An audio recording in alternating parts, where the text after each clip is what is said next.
So guys, the film is based on a concept by Daley Pearson. So he's the EP of Bluey. So how did this all come together? And content, obviously. So is that how you guys met, or how did it work? We met him at some film thing in South Australia. I can't remember what, yeah. And he was so like, I don't know, like a bit crazy like us, and we automatically like, I don't know, we really got along with him. And always kept in contact, and he had like a short film that was based on like these kids having fun with possession. And he sent it to me to like see if I wanted to direct it or do a pass. And so I rewrote it like a bit, and then like inserted characters that I was really attached to, and like turned it a bit more serious as opposed to comedic. And then once I started writing, I couldn't stop. And before I knew it, like we had 80 pages that I sent to our co-writer, Bill Hinsman. But like, yeah, like thank you, Daley. It was such an awesome concept. It was so fun to write. It just shows Daley's got a dark side too. It's not all bluey. All right, somebody time it. As soon as she lets it in, it cannot go for more than 90 seconds. Am I clear? What happens after 90 seconds? Don't want to stay. You guys have been making online content for so long. Was the plan to always move into feature? Yeah, we kind of fell into the online creating. Like we never set out to become YouTubers. We always wanted to make film and television, and then, you know, that was something we were doing on the side that really just caught fire. So, and we just thought, oh, what if we run with this? And, you know, we got swept up in the world of YouTube because it's so fun. You see the growth instantaneously, you know, subscribers, views, yeah, that growth. It's that instant gratification. It always felt a bit restricting creatively, because I was always a bit scared to like express myself more personally on YouTube, because it was a very specific like target audience with that content. So this was like a bit of like a step into the unknown, and yeah, it was fun though. It was very exhilarating to be able to be more personal with what we're working on. And so I guess all those years making that content, you would have experimented a lot with your visual effects, your stunt work. Obviously that was like a film school, like a big prep for your first feature. Is that how you viewed it? Yeah, like every single video was like strengthening us as filmmakers, like learning different aspects of the industry and like trying to tackle a different practical effect or VFX or stunt. It was like, yeah, it was just learning and learning as we went along. And that way when we did finally do our film, we had all that experience from all the years of YouTubing. Yeah, it was kind of like every shoot we'd go into with a new thing, like, how can we involve this in a fight scene, or how can we do this visual effect and wrap it around with a video? Even sometimes we go to a location and don't even know what we're going to shoot. We just rock up at the location and just come up with it on the spot, you know? Yeah, there's all different ways. Because like so many things happen on set, you just have to like run with the punches and like you know, be creative as you're as it's unfolding. So like, oh, this person's not available, or this just shut down, or you just have to keep yourself creative and like think about how to get out of these problems and issues. You did a lot of tricks in camera rather than say CGI stuff. Was that always the plan going into it, or was it a budgetary thing? Oh no, always. Like we just are in love with practical effects, and you can see that all the way through our YouTube work.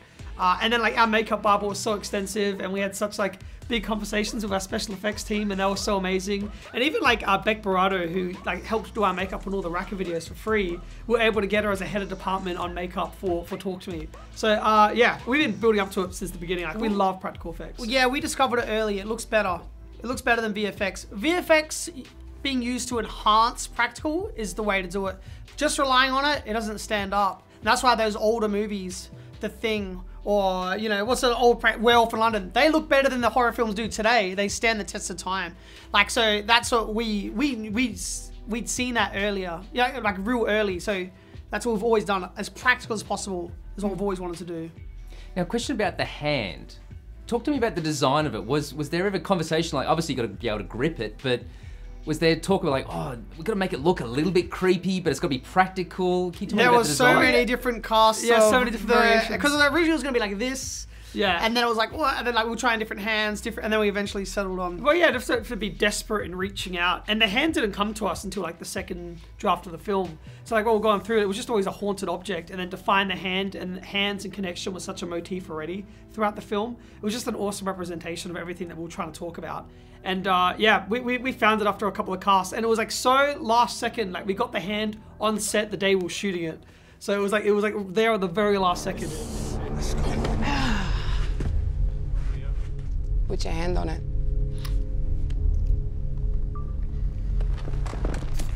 Not like hold it. Now say, talk to me. talked about Sophie Wilde. Obviously, she's done a few things, but now this is going to propel her. What was it about her that made her the perfect lead? It was those auditions, and like automatically after seeing those auditions, I was like, what? She is so incredible. She could tap into all these different emotions and like express so many different things. And like, I don't know, it was just those audition tapes were so powerful. We like fell in love instantly. Like, please, she needs to be in it. And like, yeah, fighting really hard to have her, and yeah, it was worth it. She's so incredible. I think like even in the edit, there's no bad takes of Sophie. You'd never have to cut around Sophie. You just know she's gonna bring it. And like, yeah, the way she tackles just every like subtleties of every emotion. She can be, you know, terrified, but then also terrifying. You know, she's like perfect around the board. Like she's. Man, I'm so glad we found her. I'll do it. And how do you guys work on set? Is one of you focusing more on, say, acting and performance, the other one more technical, or are you in it together, everything? Well, Danny's the main voice on set because we don't want to, maybe sometimes we did, where I'd say some direction, Danny would come and say a different direction. And they go, wait, he just said, you know. But like Danny being the main voice, and then like, we have the same overall vision. So it's kind of good to, you know, separate things a little bit. But yeah, even like in the edit, because like we both had like edits of the film and edits had an edit of the film. And then we would like argue over which version was better for certain scenes. So we'd like export out the scene and like 2 versions and send it to people that we trust and say which version's better, A or B. And they could never tell. They're like, we can't tell the difference. It's exactly the same. We'd fight over like frames and like dBs on sound effects we'd be arguing about, and no one else is like, what is the difference? But yeah, to us it was a difference. And this last, guys, what do you hope that audiences take away from watching the film? Oh gosh, I think that just the need to watch it again. I think it would be so cool if we have a film that has a rewatchability factor. That'd be so cool for me if someone went back to watch it again to piece things together.